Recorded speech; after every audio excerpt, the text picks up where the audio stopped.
You're English yourself. How would you define English identity? I hope and believe that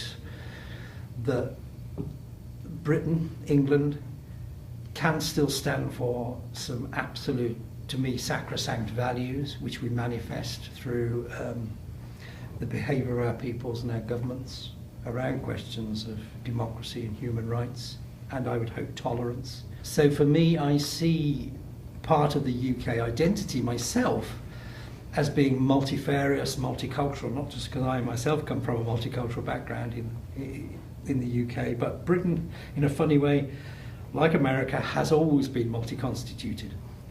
I always remember somebody saying, I thought it was a very wise thing, that if you go back to the start of Britain, you talk about the Anglo-Saxon, there's already a hyphen. It's already bifold. And Britain, I think, has always been an identity which has evolved as more and more people have stretched its meaning and identity. With your background, Paul, both personal and professional in the British Council, and your attempts to promote understanding between different cultures and religions, what 3 steps do you think Muslim leadership should be taking and non-Muslim leadership to be taking in order to improve relations between the two? What both sides have got to do is to listen. They have got to fundamentally try to understand what is the position of the other side, even when the other side seems positively demonic. There has to be the cultural hard work to try and understand the position of the other, capital T, capital O. And that has to happen on both sides.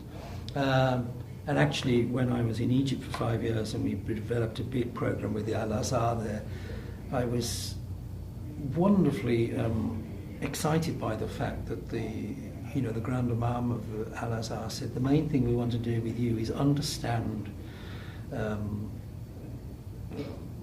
the non-Islamic world better. So we created some PhD scholarships in the UK, and the Grand Imam did not want them to be in aspects of Islam, jurisprudence or whatever. He wanted PhDs in Western philosophy, in Christian theology and Judaism.